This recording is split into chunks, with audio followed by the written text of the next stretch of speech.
दीदी, याद तो है ना, कल माँ का श्राद्ध है। हमने बड़ी पूजा रखी है उनके आत्मा की शांति के लिए। इसलिए आपको सहपरिवार के साथ आना ही है। रूही अपनी ननद कोमल को फ़ोन पर कहती है। तभी कोमल उसकी भाभी को बोली, मैं नहीं आ सकती। आपको तो पता ही है कि उनको छुट्टी नहीं मिलेगी। अरे दीदी, ऐसे कैसे? माँ के जमाई और बेटी उनके श्राद्ध में नहीं आएंगे तो उनको शांति कैसे मिलेगी? इसलिए आपको आना ही पड़ेगा।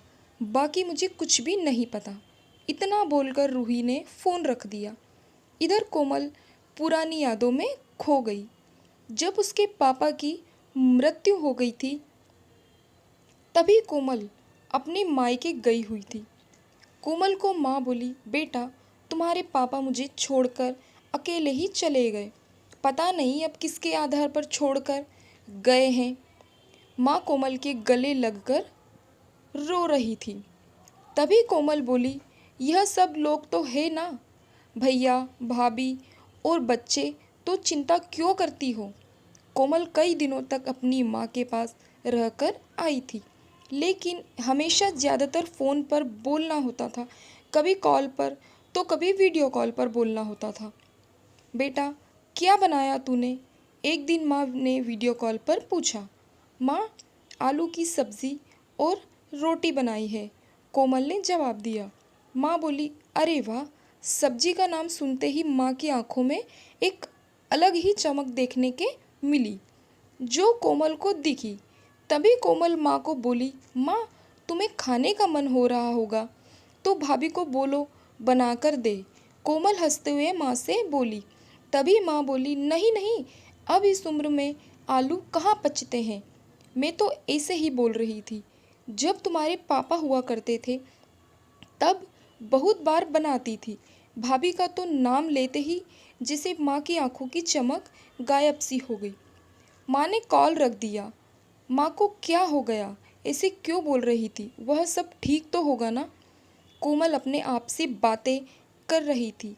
ऐसे बहुत बार खाने की बातों पर बातचीत होने पर माँ की आंखों का भाव बदल जाता। लेकिन ऐसा क्यों था वो समझ नहीं पाई। लेकिन इसके पीछे का राज उसके समझ में आया जब वह छुट्टियों में 2 दिन के लिए मायके गई थी। एक दिन कोमल माँ माँ के कमरे में माँ के साथ गपशप कर रही थी। तभी दीदी खाना खाने चलो, रूही माँ के कमरे में आकर कोमल को बोली। चलो माँ, तुम भी खाना खा लो, कोमल उठते उठते बोली। अरे दीदी, नहीं नहीं, माँ को क्यों तकलीफ़ देना, वह यहीं पर ही खाना खा लेगी, आप चलो, रूही बोली। लेकिन भाभी, लेकिन वेकिन कुछ नहीं दीदी, आप चलो, माँ के घुटनों में दर्द होता है, इसलिए माँ कमरे में ही खाना खाती है, रूही स्पष्ट रूप से बोलती है। तो फिर भाभी, मेरा भी खाना यहीं पर लाओ, हम दोनों साथ में खाना खाएंगे, ऐसे कोमल अपनी भाभी को कहती है। इस पर रूही कुछ नहीं बोल पाई, लेकिन कोमल को साफ तरीके से समझ में आ गया कि रूही को यह सब पसंद नहीं आया। वह चुपचाप वहाँ से निकल गई और थाली में पूरी, सब्जी, रायता, अचार लेकर आई और माँ के लिए खिचड़ी। माँ, यह क्या है? तुम यह सब नहीं खाने वाली हो क्या? कोमल माँ को बोली। उतने में रूही बोली, अरे दीदी, माँ को यह सब हजम ही नहीं होता, इसलिए मैं उनको खिचड़ी और दाल ही देती हूँ। इतना बोलकर रूही वहाँ से निकल गई। माँ ने अपनी प्लेट उठाई पर माँ का ध्यान कोमल की प्लेट पर ही था। यह देख कोमल सून सी पड़ गई। उसने माँ के मुंह में एक पूरी का निवाला डाला, लेकिन माँ ने मना कर दिया। तब कोमल ने अपनी माँ की आंखों में वही भाव देखा जो वीडियो कॉल पर देखा था। पता नहीं भाभी का डर था या लड़की के निवाले का मोह था। तब भी कोमल ने पूरा खाना माँ को खिलाया और खुद खिचड़ी खाने लगी। 2 दिन कोमल वहीं पर थी और कोमल माँ को उसकी प्लेट का खाना खिलाती और खुद खिचड़ी खाती। ऐसे 2 दिनों तक चला। माँ के बहुत मना करने के बाद भी कोमल मात्र जिद में माँ को खाना खिलाती थी। वह बोली, भैया मैं कुछ दिनों के लिए माँ को अपने घर ले जाती हूँ। घर जाने से पहले कोमल ने अपने भाई तन्मय को पूछा। वह बोला, क्या तुम्हारा दिमाग खराब हो गया है? लोग क्या कहेंगे? बेटा माँ को तकलीफ देता होगा, इसलिए माँ अपनी बेटी के घर रहती है। तन्मय गुस्से में बोला, अरे बाबा सही तो बोल रहा है वह, माँ बेटी के घर जाती है क्या भला? तू आराम से जा अपने घर, मेरी चिंता मत कर, मैं यहाँ खुश हूँ। बेटे की बातें सुनकर माँ बोली। कोमल ने बहुत जिद की लेकिन माँ बेबस थी। कोमल उदास मन से अपने घर वापस आई। कुछ दिनों बाद खबर आई कि माँ अब नहीं रही। इस खबर ने सब कुछ खत्म कर दिया था। कोमल को पता था कि माँ कितनी तकलीफ से गुजरी, लेकिन माँ को दूसरा लड़का नहीं था बल्कि एक लड़की थी, इसलिए वह कुछ नहीं कर सकती थी। कोमल अकेले ही माँ के श्राद्ध में आई। आज माँ के श्राद्ध में 56 तरह के भोग बनाए गए। सब लोग मज़े से खा रहे थे। लोगों ने रूही और तन्मय की वाहवाही करने में कोई कसर नहीं छोड़ी। दुनिया में सबसे अच्छा बेटा और सबसे अच्छी बहू कह रहे थे उन्हें।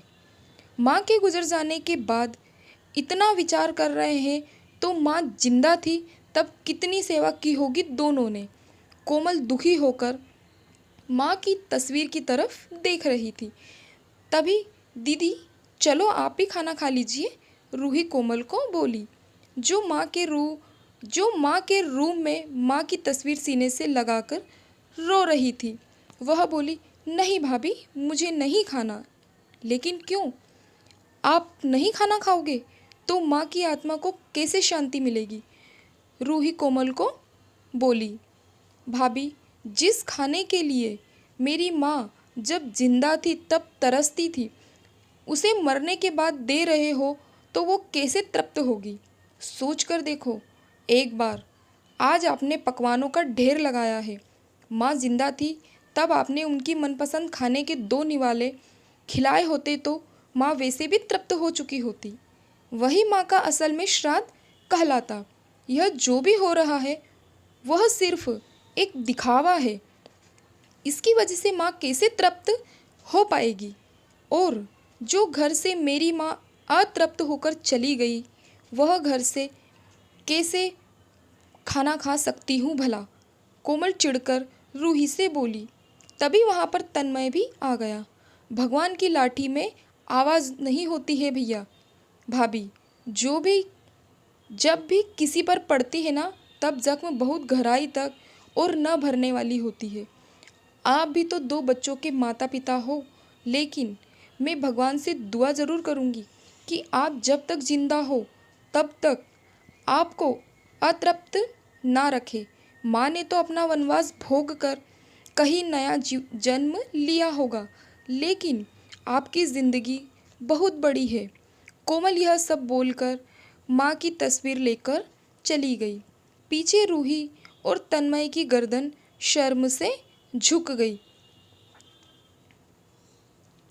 दोस्तों, माँ बाप जिंदा है तब तक उनकी सेवा करना, उनकी हर इच्छा पूरी करना, वही उनका असली श्राद्ध होता है। उनकी मृत्यु के बाद कितने भी 56 भोग बनाए, सब व्यर्थ है। धन्यवाद।